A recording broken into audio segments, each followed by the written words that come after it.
Hello guys, welcome back to our channel CSC concepts with Parineeta. So guys, जैसे कि आप लोग स्क्रीन में देख सकते हो, जीटीयू की तरफ से वापस आज एक सर्कुलर आया है 29/10/2020 को। आज ही ऑफिशियल वेबसाइट में आया है and this circular is very important for all of you because इसमें कुछ बहुत इंपॉर्टेंट क्वेश्चन के आंसर्स दिए गए हैं, जो क्वेश्चन आप सबके माइंड में था कि एग्ज़ाम किस तरह से होगा, ऑनलाइन होगा, ऑफलाइन होगा, एमसीक्यू होगा, हर तरह का। आई नो काफ़ी सारे क्वेश्चंस थे स्टूडेंट्स के माइंड में, तो काफ़ी सारे क्वेश्चन का जवाब आपको इस सर्कुलर में मिलने वाला है। सो गाइस, वीडियो डिटेल में देखने के पहले अगर आपने चैनल को अभी तक सब्सक्राइब नहीं किया है तो प्लीज़ चैनल को सब्सक्राइब कर दीजिए, वीडियो को लाइक कर दीजिए, बिकॉज आपको पता है इस तरह से जीटीयू के जितने भी इंपॉर्टेंट अपडेट्स आते हैं वो जितना जल्दी हो सके मैं आप तक पहुँचाने का ट्राई करती हूँ। ओके गाइस, तो देखिए ये सर्कुलर जो है वहाँ पे क्या लिखा हुआ है, instructions regarding filling student capacity for winter 2020 exam. तो अगर मैं आपको सिंपल वर्ड्स में बोलूँ तो अभी विंटर 2020 में जो एग्ज़ाम होने वाला है, मतलब अभी जो इस सेमेस्टर का आपके जो भी एग्ज़ाम्स थे उसमें आप सबको क्वेश्चन था कि वो एग्ज़ाम ऑनलाइन होगा, ऑफलाइन होगा, एमसीक्यू, डिस्क्रिप्टिव किस तरह से होगा। तो ये जो सर्कुलर है उसमें डायरेक्टली तो स्टूडेंट्स के लिए कुछ भी नहीं लिखा हुआ है, बट देखिए ये जो सर्कुलर है उसमें क्या है कि जो प्रिंसिपल्स है, अलग अलग इंस्टीट्यूट के जो प्रिंसिपल है उनके लिए ये सर्कुलर निकाला है। और क्या बोला है each institute is informed to provide correct figures of student capacity, that is maximum number of students which it can accommodate for winter 2020 examination। तो देखिए क्या बोला गया है कि हर एक इंस्टीट्यूट के प्रिंसिपल को ये बोला गया है कि उनका जो भी पर्टिकुलर इंस्टीट्यूट है उसकी कैपेसिटी क्या है वो बताया जाए जीटीयू को।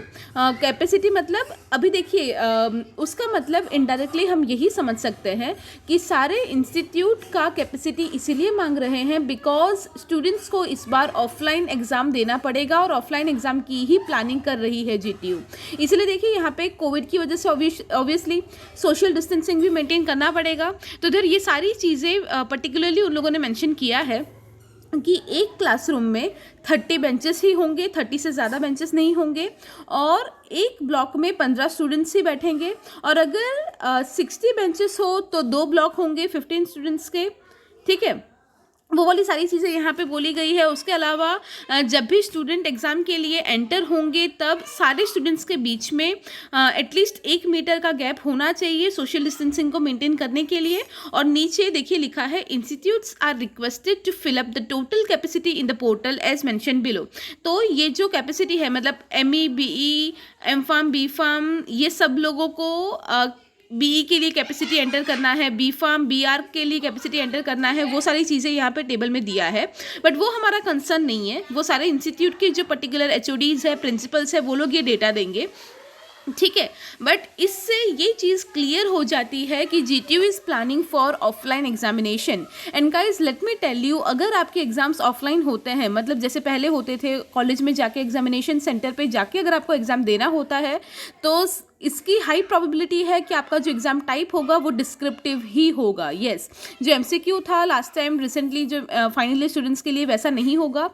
आपको एग्जामिनेशन सेंटर में जाके ही एग्ज़ाम देना पड़ेगा और डिस्क्रिप्टिव वे में डिटेल्ड आंसर, जैसे हम पहले लिखते थे, पहले जैसे आपका 4-6 मार्क का, 10 मार्क का क्वेश्चन, बड़े बड़े क्वेश्चन डिस्क्रिप्टिव टाइप होते थे, उसी तरह से आपका पेपर होगा।